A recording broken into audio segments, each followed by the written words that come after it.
दोस्तों, गाजा में संघर्ष विराम के बाद अब इजरायली फौज हटना शुरू कर दिया है। टैंकों के साथ वापस आ रहे हैं और फिलिस्तीनी अपने घर लौट रहे हैं। बताएंगे और दिखाएंगे भी क्या है पूरा मामला। इनके अलावा अगली खबर में आपको बताएंगे इजरायली खिलाड़ियों को इंडोनेशिया ने वीज़ा देने से साफ इनकार कर दिया। फिलिस्तीन के समर्थन में लिया फैसला। इनके अलावा और भी महत्वपूर्ण खबरें। इजरायली पीएम नेतन्याहू ने रूसी राष्ट्रपति पुतिन के द्वारा ईरान के लिए एक खास संदेश भेजा है। बताएंगे आखिर इस संदेश में क्या खास है और साथ में आपको बताएंगे डोनाल्ड ट्रंप का सपना सपना ही रह गया, क्योंकि नोबेल प्राइज किसी और नेता को मिला है। आखिर किससे मिला और उन्होंने मिलने के बाद क्या कहा और क्यों रोने लगे, सब कुछ आपको इस वीडियो में बताएंगे। तो बिना समय गंवाए खबरों की शुरुआत करते हैं। दोस्तों, अमेरिका के राष्ट्रपति डोनाल्ड ट्रंप द्वारा गाजा में युद्ध विराम करवाने के लिए शुरू की गई मुहिम रंग लाई है। इजरायली सेना ने शुक्रवार को घोषणा करके इस बात की जानकारी दी कि हमास और इजरायल के बीच हुआ युद्ध विराम समझौता स्थानीय समय अनुसार दोपहर 12 बजे से लागू हो गया है। इसके अलावा सेना ने बताया कि सैनिक सहमति के साथ अपनी तैनाती रेखाओं पर लौट रहे हैं।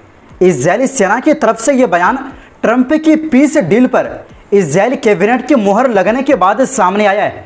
रॉयटर्स की रिपोर्ट के मुताबिक मध्य गाजा में इकट्ठा हुए हजारों लोग भी स्थानीय समय अनुसार दोपहर 12 बजे सेना की वापसी की घोषणा के बाद खंडहर हो चुके अपने घरों की ओर लौटना शुरू हो गए। जैसे कि आप तस्वीरों में देख सकते हैं, ये आज की ही तस्वीर है। लोग बड़ी संख्या में अपने घर की तरफ लौट रहे हैं। बेशक इनमें से ज़्यादातर के घर तबाह हो चुके हैं, लेकिन इनके अंदर फिर भी खुशी है कि जंग रुक गई। इससे पहले फिलिस्तीनी अधिकारियों ने शुक्रवार की सुबह गाजा के कुछ हिस्सों में भारी गोलीबारी की जानकारी दी थी। दरअसल शुक्रवार को इजरायल कैबिनेट के द्वारा ट्रंप की योजना को मंजूरी मिलने के बाद मध्य पूर्व में पिछले 2 साल से जारी युद्ध पर विराम लग गया है। शुक्रवार की सुबह प्रधानमंत्री नेतन्याहू के ऑफिस की तरफ से जारी एक बयान में कहा गया कि कैबिनेट ने बंधकों की रिहाई के लिए एक समझौते को मंजूरी दे दी है। हालांकि इस बयान में समझौते के उन पहलुओं का जिक्र नहीं किया गया जो कि पहले से ही विवादास्पद है। एक इजरायली सुरक्षा अधिकारी ने नाम ना छापने की शर्त पर बताया कि सेना को जिस रेखा पर वापसी के लिए भेजा जा रहा है, वहां पर वो गाजा के लगभग 50% हिस्से को अपने कंट्रोल में रखेगी।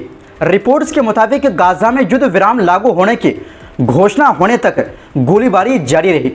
वहीं दूसरी ओर दोस्तों, इंडोनेशिया ने एक बड़ा फैसला लेते हुए इजरायली जिम्नास्टिक खिलाड़ियों को वीज़ा देने से साफ इनकार कर दिया है। इस फैसले के बाद अब इजरायली टीम इस महीने जकार्ता में होने वाली वर्ल्ड जिम्नास्टिक चैंपियनशिप में हिस्सा नहीं ले पाएगी। ये प्रतियोगिता 19 से 25 अक्टूबर तक होनी है। इंडोनेशिया के कानूनी मामलों के मंत्री युसरील इहिजा ने कहा कि सरकार ने इजरायली खिलाड़ियों को वीज़ा जारी न करने का फैसला किया है, क्योंकि देश के कई बड़े धार्मिक और सामाजिक संगठनों ने इस पर आपत्ति जताई थी। इनमें इस्लामिक उलेमा काउंसिल और जकार्ता की स्थानीय सरकार भी शामिल है। मंत्री ने साफ कहा, यह फैसला हमारी राष्ट्रीय नीति के अनुसार है।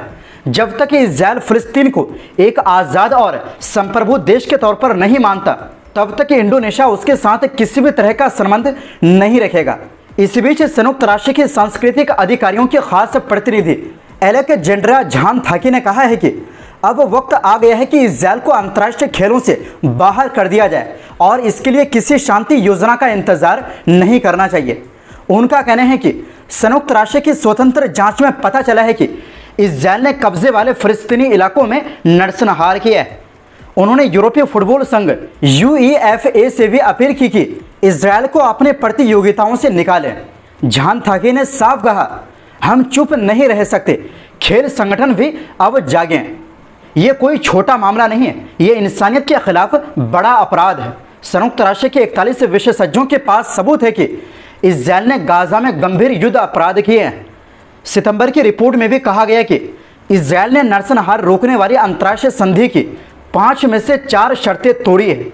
इनमें शामिल है कत्ल करना, गंभीर शारीरिक और मानसिक नुकसान पहुंचाना, जानबूझकर फिलिस्तीनियों की जिंदगी तबाह करना और उनकी आबादी रोकने वाली नीतियां अपनाना शामिल है। वहीं दूसरी ओर दोस्तों, रूसी राष्ट्रपति व्लादिमीर पुतिन ने गुरुवार को एक बड़ा खुलासा किया है। उन्होंने बताया कि इस्राएल ने उन्हें ईरान को एक संदेश पहुंचाने के लिए कहा है, जिसमें बताया गया है कि इस्राएल ईरान के साथ तनाव बढ़ाना नहीं चाहता है। ताजिकिस्तान के दौरे पर पुतिन ने रूसी समाचार एजेंसी तास को बताया, हम इस्राएल के साथ भरोसेमंद रिश्ते बनाए हुए हैं।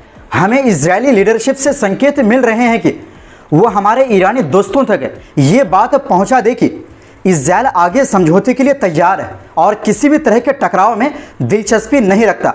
इस बीच अमेरिकी राष्ट्रपति डोनाल्ड ट्रंप ने बुधवार को कहा कि ईरान पर हाल ही में इजरायल और अमेरिका द्वारा किए गए हमले गाजा समझौते तक पहुंचने की दिशा में अहम कदम थे। ट्रंप ने आगे दावा किया कि तेहरान अब शांति पर काम करना चाहता है। उन्होंने हमें ये जानकारी दी है, इसलिए हम इसकी सराहना करते हैं और हम ईरान के साथ काम करेंगे। उन्होंने ये भी कहा, हम उन्हें भी अपना देश फिर से बनाते हुए देखना चाहते हैं, लेकिन वे परमाणु हथियार नहीं रख सकते। वहीं दूसरी ओर दोस्तों, नोबेल प्राइज़ का ऐलान नॉर्वे की राजधानी ओस्लो में किया गया। इस बार इस प्राइज़ के लिए 338 उम्मीदवार थे। इन सब में अमेरिकी राष्ट्रपति का नाम सबसे ज़्यादा चर्चा में था। वो खुद कई बार नोबेल प्राइज़ को लेकर अपनी दावेदारी कर चुके थे। उन्होंने पिछले दिनों कहा था कि उन्हें यह पुरस्कार मिलना चाहिए क्योंकि उन्होंने भारत पाकिस्तान समेत 7 युद्ध रुकवाए हैं। हालांकि अमेरिकी राष्ट्रपति डोनाल्ड ट्रंप का यह सपना अब टूट चुका है। उनकी जगह मारिया कोरिना मचाडो को शांति पुरस्कार दिया गया है। मचाडो को यह पुरस्कार वेनेजुएला में लोकतांत्रिक अधिकारों को बढ़ावा देने के लिए दिया गया है। नोबेल प्राइज़ का ऐलान करते हुए कमेटी की तरफ से कहा गया कि हमने हमेशा से ही बहादुर लोगों का सम्मान किया है, ऐसे लोग जिन्होंने दमन के खिलाफ खड़े होकर आज़ादी की उम्मीद हमेशा रखी है। कमेटी ने कहा कि पिछले साल मचाडो को अपनी जान बचाने के लिए छिपकर रहना पड़ा था, इसके बाद भी उन्होंने अपने देश में ही रहना चुना था। वहीं नोबेल शांति पुरस्कार जीतने के बाद मारिया कोरिना मचाडो की तरफ से प्रतिक्रिया सामने आई है। उन्होंने कहा कि वो खुशी के साथ साथ हैरान भी है।